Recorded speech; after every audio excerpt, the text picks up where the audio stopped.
All right, we'll start with Jackie Powell.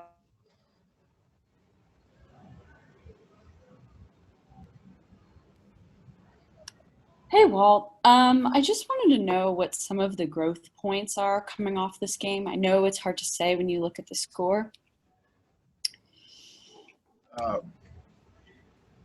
We were down, I think, 5 going into the fourth quarter, and we lost by 30.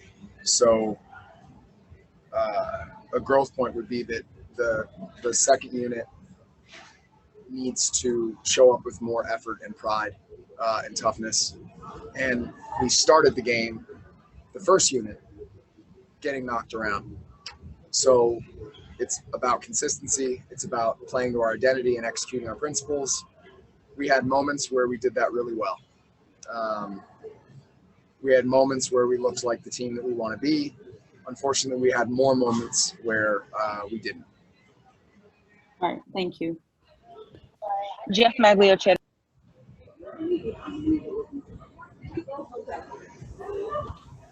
Hey, Coach. How proud were you of the effort that the team was able to take advantage of foul trouble, particularly on the interior from Brittany Griner? I don't know that I'd say that I'm proud of that. We didn't execute our coverages on Griner the whole game. We didn't have a lot of practice time. It was a new coverage for them. So part of it's that Griner's really, really good, but we didn't do what we were supposed to do against her. So I don't know that that's a great talking point. Fair enough. Thank you. Michelle Vopel.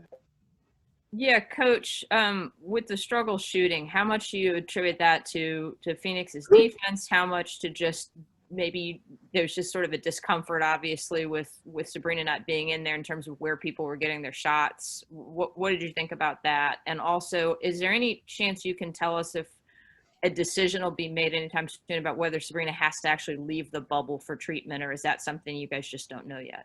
Yeah, I don't know that yet. And I don't think that the shots that we got were bad shots. I thought they were good shots. We just didn't make them. Obviously, there were a few that were late shot clock that we just kind of jacked up there, but we just couldn't buy one to start the game. And thought a lot of them were good pick and roll, draw the defense in, find the open shooter. We could knock them down. And, unfortunately, we haven't really had a game yet where we hit our threes and we get to see what that looks like. But I didn't think that was necessarily the fault of what we ran or who was in there. I just think we didn't make our shots.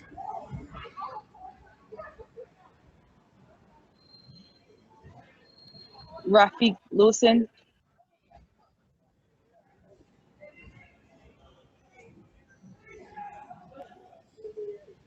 Obviously, you had a tough time guarding. Obviously, the players had a tough time guarding Diana Taurasi and Bria Hartlett. Like, what went through your mind when you saw them play the way they did against your team?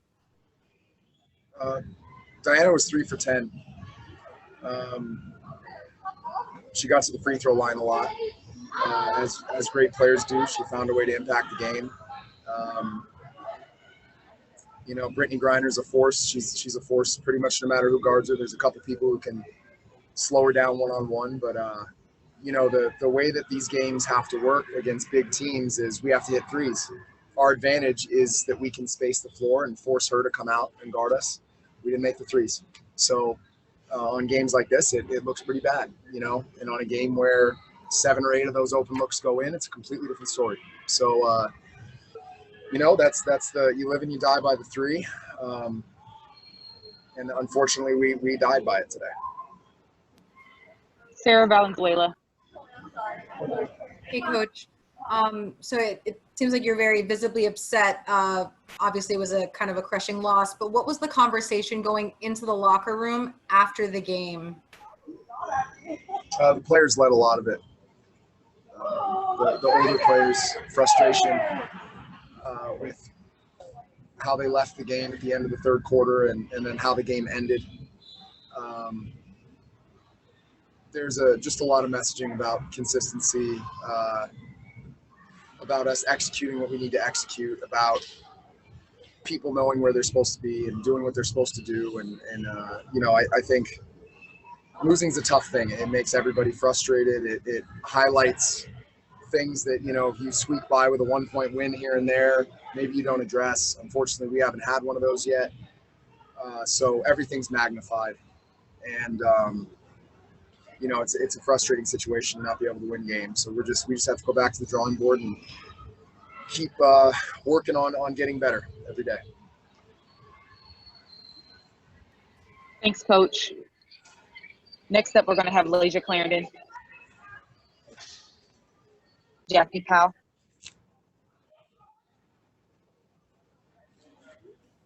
Hey, Layshia, can you hear me all right? I can hear you, yeah. Good. So something I've noticed, and this is talking more social justice, is that the Liberty, the staff is very consistent in the shirts that are worn. Head coach is wearing Black Trans Lives Matter today. Not all teams are doing this. So can you sort of take me through how those conversations went on between the players and then the entire staff to sort of show this united front and this consistency for every game? Well, as far as the coaches and their consistency, that's on them. I'm not sure. I've noticed that they've all been wearing them united as well. So you got to ask Walt or one of the coaches that question.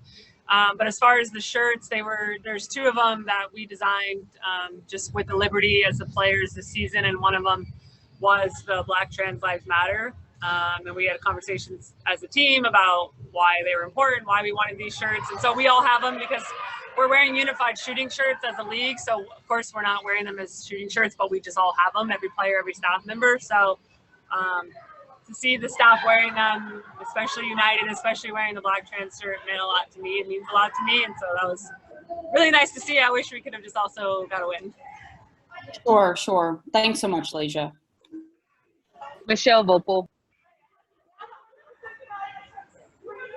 Yeah, Layshia, I mean, you've been on this from both sides when you've been injured and, you know, had to watch and then having to help your team get through, you know, the sort of the emotional part of that. And now you guys going through that. Can you just sort of talk about the difficulty whenever anybody's hurt, but especially, you know, obviously Sabrina getting hurt Friday, and how you guys try to emotionally get through that? Because I know as athletes, you just sort of have to do that.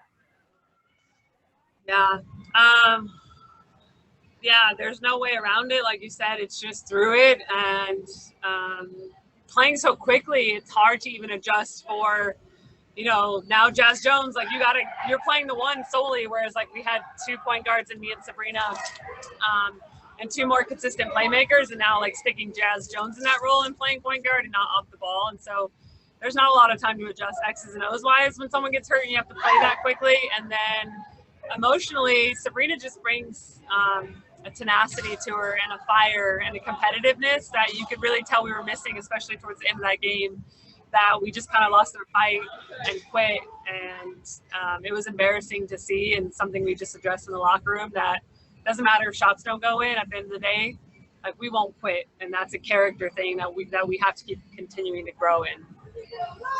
Layshia, is there anything particular you could share about what you've talked to Sabrina about? Because again, you had to go through this. I mean, you missed most of last year. You know what it's like. What maybe of the things that you said to her? She didn't miss very much time in college, so this is sort of a new thing for her to have to face. Okay. I gave her a really big hug. I mean, there's not a lot of words. You know, I told her at least it was this year when it was a rebuilding year. I think if there's any solace in that, I know she's a competitor, but, you know, thankfully it wasn't in a year where, for example, with Connecticut, you know, you have a shot at the finals and you've got this veteran team and this opportunity to be in striking distance. We, of course, don't want to lose at all this season, but we knew it was going to be a rebuilding year with a lot of new pieces. A season that we want to win games, but it's just a chance to put Walter's system in. And so I think that's kind of the big thing I said to her, was like, at least the timing of it happening is this year, where we're playing 22 games in a pandemic, in a bubble, when the New York Liberty aren't quite in striking distance for a championship. And so hopefully this also, I told her, give her a chance to rest after, you know, playing 4 years in college, a chance to just rest, recover. She got a taste of what it was like to play in this league, but now she can just really have a good, healthy off season and get prepared for next season. Thank you. Last question, Sarah Valenzuela. Hey again. So obviously not the outcome anyone really wanted, but what was some of what were you telling, say like Jazz or any of the other rookies on the floor, just going up against the likes of Brittany Griner, you having the most experience playing her and Taurasi and Hartley?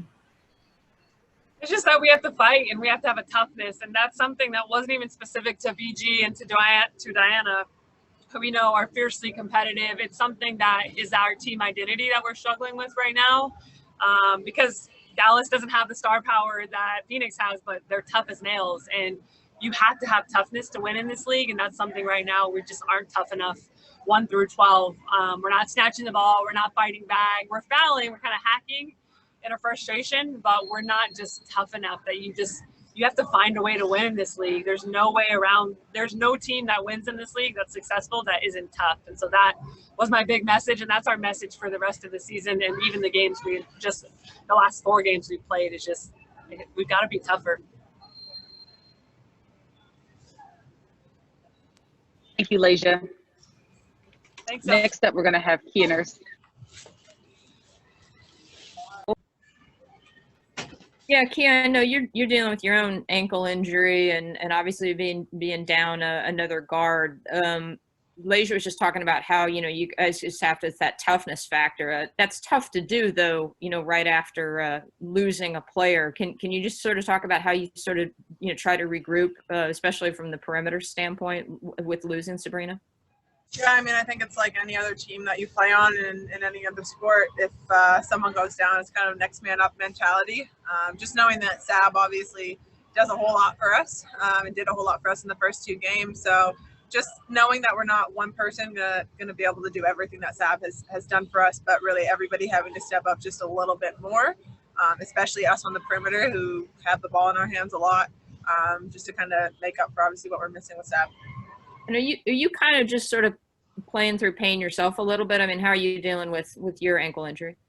Yeah, ankles are just annoying at this point. I've been very, very fortunate to have Miss Terry Acosta, our trainer here, who's done an incredible job with me. She's been my best friend over the last couple days, spending a lot of time with her. So we've gotten pretty much all of the swelling down. It's healed really, really well. It looks a little bit gross, and the pain is a little bit there, but we're working through tolerance here, and she's done everything that she can to make sure that I'm locked down as much as possible and that I don't feel any kind of fear when I'm out there. Thank you. Jackie Powell. Hey, Kia. We heard during the broadcast that Sabrina found a way to still be involved on the bench. She was talking in a lot of the huddles. Can you just share with us some of what she was telling all of you? What's in the huddle stays in the huddle type thing. But obviously I think Sab has a really good mind for the game, and she's able to kind of see things differently from the vantage point of where she is right now on the bench. But I think it was just a lot of keeping us going, keeping us together, giving us little tidbits on what she sees, what they were doing defensively, to allow us to have as much success as possible. Sarah Valenzuela. Hey again.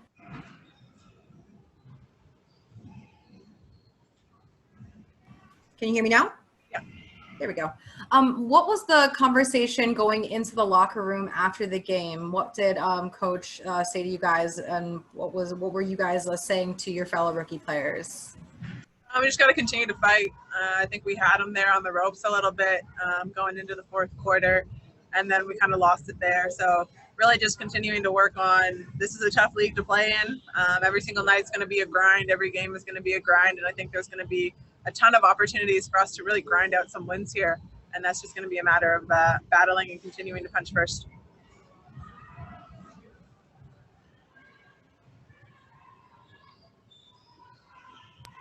All right. Thanks, Kia, and thanks, everyone. We'll be sending the recording shortly. Thanks.